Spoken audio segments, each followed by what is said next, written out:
and we're going to talk about plagiarism. Plagiarism, when you copy. Also, it can be if you are copying a section, copying a sentence, or even copying an idea. What about like if you're in university and you're taking a class and you write an essay for one class, and then 2 years later, in another class, they ask you to write a similar type of essay. Can you submit the same paper for the next second class? It's called plagiarism. Yeah, it's kind of shocking to some students because they're like, "Well, I wrote the essay. Why would that be plagiarism?" So plagiarism is something that used to like really scare me in university because plagiarism is beyond it's literally just like if you don't cite things properly and if you don't like do that correctly, then it's also considered plagiarism. So if you plagiarize in one situation, even accidentally, then you get expelled out of university. And the way that they tell that is they take your essay and they submit it on something called turnitin.com, the professor does, and they will scour your essay and check if everything is cited properly and if anything is plagiarized at all. Yeah, like for example, like I don't mean to terrify you, but it is kind of important because I was terrified, so I was safe. So like what I mean is like one student I knew of, she was asked to simply take a piece of paper, a writing that was a page long, and to summarize it, which is to like write about it half the length. And she didn't summarize properly, as in the way you're supposed to, because she didn't know how. And they were warning her that she was going to be expelled.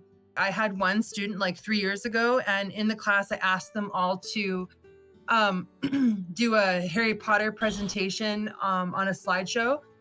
And I had an ability to check their notes and everything and see if it was plagiarized. And I saw that one slide was plagiarized fully. Hmm. And so what I actually did was I actually underlined and I showed them the evidence of it being plagiarized and sent it to their parent. Ooh. And then the whole class, they were all friends, so they were pretty like sticking up for their friend. And I'm like, well, the evidence is there.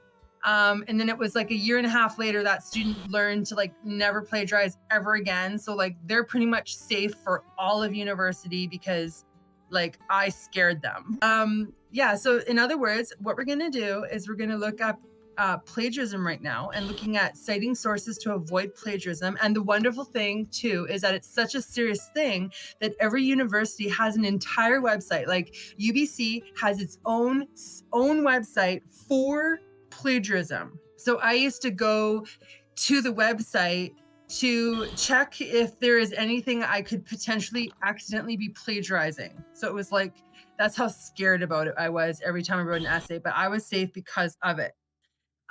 So what you want to do is when you're writing an argument, for example, essay, it is helpful when you're writing an argument essay to share facts, figures, and quotes to help support your ideas.